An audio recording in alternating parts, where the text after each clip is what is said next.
चलिए आज बात करते हैं भारत के फाइनेंशियल बाजार की एक बड़ी डेवलपमेंट पर। हाँ। जियो फाइनेंशियल सर्विसेज और ब्लैक रॉक, हाँ। जो दुनिया की सबसे बड़ी एसेट मैनेजमेंट कंपनी है, हाँ। वो साथ मिलकर कुछ बड़ा कर रहे हैं। बिल्कुल। हमारे पास जो नोट्स हैं वो बताते हैं कि जुलाई 2023 में ही इन्होंने हाथ मिला लिया था। हाँ हाँ बिल्कुल, ये एक 50-50 जॉइंट वेंचर है।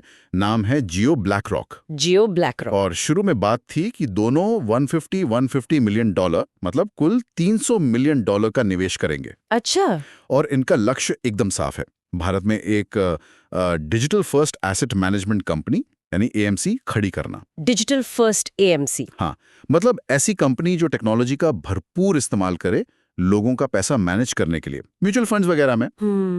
तो आज हम इसी जियो ब्लैक रॉक वेंचर को थोड़ा और गहराई से समझेंगे, है ना? बिल्कुल। कि अब तक क्या क्या हुआ है, ये साझेदारी इतनी जरूरी क्यों मानी जा रही है और आगे क्या हो सकता है।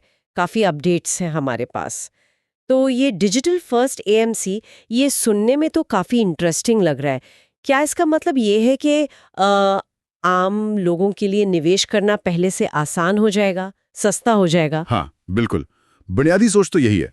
मतलब जियो ब्लैक रॉक का मकसद है कि रिटेल यानी हम जैसे छोटे निवेशक और इंस्टीट्यूशनल यानी बड़े वाले निवेशक, दोनों के लिए पूरी तरह से डिजिटल, कम लागत वाले और पारदर्शी, मतलब ट्रांसपेरेंट फाइनेंशियल प्रोडक्ट्स लाए जाएं। ओके। इसमें देखिए, ब्लैक रॉक अपना दशकों का जो ग्लोबल अनुभव है वो ला रहा है, और सबसे जरूरी उनका वो शक्तिशाली अलादीन प्लेटफॉर्म। हाँ, ये अलादीन प्लेटफॉर्म, इसके बारे में काफी सुना है। ये सिर्फ कोई सॉफ्टवेयर है या कुछ ज्यादा है? और भारत जैसे बाजार में इसकी क्या अहमियत हो सकती है? देखिए, ये सिर्फ एक सॉफ्टवेयर नहीं है।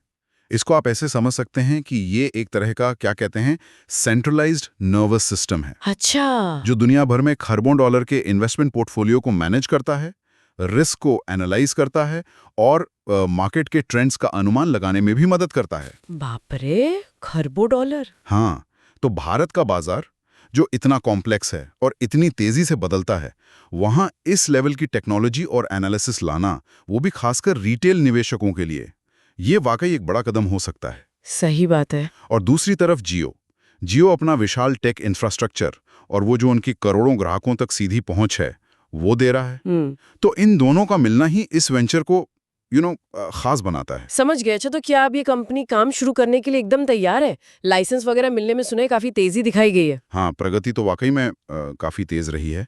वो जुलाई 2023 में समझौता हुआ था ना। हाँ। उसके बाद खासकर पिछले कुछ महीनों में जरूरी कदम उठाए गए हैं। जैसे जनवरी 2025 में एएमसी में शुरुआती निवेश आया। ओके। फिर अप्रैल 2025 में इन्वेस्टमेंट एडवाइजरी वाली जो कंपनी है उसमें भी पैसा डाला गया। अच्छा। और सबसे जरूरी बात, लाइसेंसेस। तो मई 2025 में सेबी से म्यूचुअल फंड लाइसेंस मिल गया। जून की शुरुआत में इन्वेस्टमेंट एडवाइजर का लाइसेंस, और अभी बिल्कुल ताज़ा खबर है, 27 जून 2025 को इनकी जो सब्सिडरी है Jio BlackRock broking private limited, उसको स्टॉक ब्रोकिंग का लाइसेंस भी मिल गया। अरे वाह! मतलब अब इनके पास म्यूचुअल फंड चलाने का लाइसेंस है, निवेश की सलाह देने का लाइसेंस है और शेयर खरीदने बेचने यानी ब्रोकिंग का भी लाइसेंस आ गया। जी हाँ, तीनों। ये तो फिर पूरी तरह से तैयार लग रहे हैं एक्शन के लिए। और एक और दिलचस्प बात हुई ना, जैसे ही 27 जून को ये ब्रोकिंग लाइसेंस की खबर आई, जियो फाइनेंशियल के शेयर में करीब 5% का उछाल आ गया। जी हाँ, बिल्कुल बिल्कुल। ये दिखाता है कि बाजार कितना उत्साहित है इस वेंचर को लेकर। हाँ। और इसकी क्षमताओं पर भरोसा कर रहा है। तो अब सबकी नजरें इनके पहले प्रोडक्ट लॉन्च पर हैं। पहला प्रोडक्ट? हाँ, इनका पहला mutual fund new fund offer यानी एनएफओ, वो 30 जून से 2 जुलाई 2025 के बीच खुल रहा है। अच्छा, इसी हफ्ते? हाँ, तो ये देखना बहुत अहम होगा कि निवेशक इसको कैसा रिस्पॉन्स देते हैं। लेकिन एक सवाल मन में आता है, भारत का जो बाजार है एसेट मैनेजमेंट का, ब्रोकिंग का, वहां तो पहले से ही इतने बड़े बड़े खिलाड़ी मौजूद हैं। हाँ है। तो क्या ये नया वेंचर उनके लिए एक बड़ी चुनौती नहीं पेश करेगा? खासकर जब हम डिजिटल की बात करते हैं तो कई फिनटेक कंपनियां तो पहले से ही बहुत मजबूत हैं। देखिए, चुनौती तो है, बिल्कुल है। भारत का ये बाजार बहुत कॉम्पिटिटिव है, इसमें कोई शक नहीं। लेकिन जियो ब्लैक रॉक के पास, जैसे हमने कहा, कुछ अलग ताकतें हैं। एक तरफ ब्लैक रॉक की वो ग्लोबल पहचान, उनका इन्वेस्टमेंट मैनेजमेंट का लोहा सब मानते हैं। सही है। और दूसरी तरफ जियो की वो बेमिसाल ग्राहक पहुंच और टेक्नोलॉजी।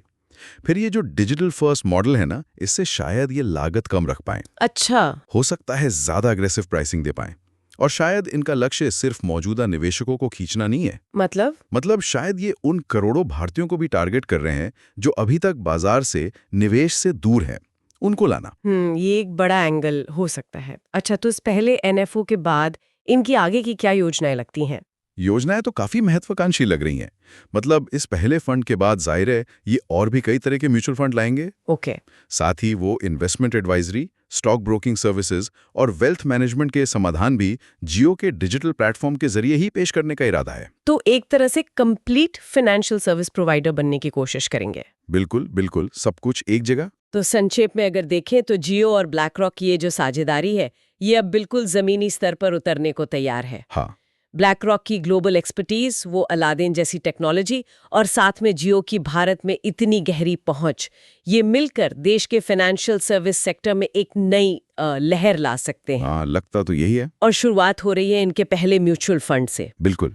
और यहाँ एक सोचने वाली बात यह है कि जब दुनिया की सबसे बड़ी एसेट मैनेजर कंपनी और भारत की सबसे बड़ी डिजिटल पहुंच वाली कंपनी मिलती हैं, तो क्या ये वाकई उन लाखों, शायद करोड़ों लोगों के लिए निवेश के दरवाजे खोल सकती हैं, जिन्होंने शायद पहले कभी इक्विटी मार्केट या म्यूचुअल फंड में पैसा लगाया ही नहीं? सही बात है। ये देखना वाकई दिलचस्प होगा कि टेक्नोलॉजी और पहुंच का ये जो संगम है, ये फाइनेंशियल इंक्लूजन को, मतलब वित्तीय समावेशन को, कितना आगे ले जा पाता है।